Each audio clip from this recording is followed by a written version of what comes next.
Reserve ব্যাংকে সোনা সঞ্চয়ের রেকর্ড 10ই অক্টোবর তা বেড়ে হয়েছে 10,240 কোটি ডলার।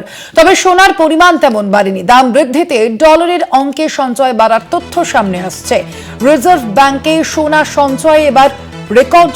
কথা বলবো, ফোন লাইনে রয়েছেন আমাদের কলকাতা টিভির পলিটিক্যাল এডিটর আশিস চট্টোপাধ্যায়। আশিস, তা কি জানাতে পারা যাচ্ছে? দেখো, ডলারের হিসেবে বর্তমানে রিজার্ভ ব্যাংকের সঞ্চিত সোনা রেকর্ড করলো।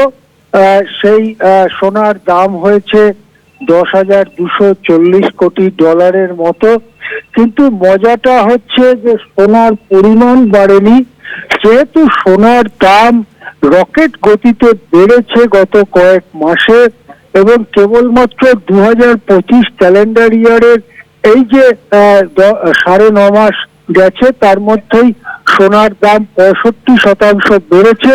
সেই জন্য মূল্য বেড়ে রেকর্ড হয়েছে, যদিও ওজনে সোনার পরিমাণ তেমন বাড়েনি বলেই জানা যাচ্ছে। যেটা জানা যাচ্ছে যে ভারতের যে বিদেশি মুদ্রার ভান্ডার, সেই বিদেশি মুদ্রার ভান্ডারে স্বস্তিকর অবস্থায় রয়েছে।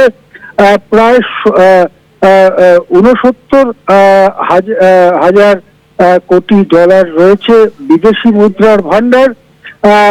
বিদেশি মুদ্রার ভান্ডারের সঙ্গে তুলনা করলে সোনার যে সঞ্চয় সেটা প্রায় 15%। এটাও বেশ স্বস্তিদায়ক ব্যাপার।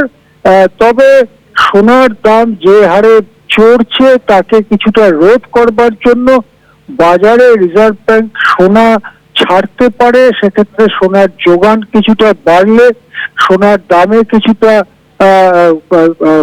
দাম বৃদ্ধিতে কিছুটা ভাটা পড়তে পারে। সেরকম কোনো পদক্ষেপ চলতি বছরের শেষ দিকে রিজার্ভ ব্যাংক নেয় কিনা সেটা দেখার। এখনো পর্যন্ত যেটা জানা যাচ্ছে, রিজার্ভ ব্যাংকের হাতে বেশ ভালো পরিমাণ সোনা সঞ্চিত হয়ে উঠেছে। এই সোনা রিজার্ভ ব্যাংক বাজারে ছেড়ে সোনার দাম বৃদ্ধিতে হ্রাস টানবে, নাকি সোনা ধরে রাখবে এবং বাজারের নিয়মেই সোনার দাম বাড়ার ব্যাপারটা নীরব দর্শকের মতো দেখে যাবে, সেদিকেই এখন চোখ আর্থিক পর্যবেক্ষকদের। ধন্যবাদ আপনাকে আশিস দা।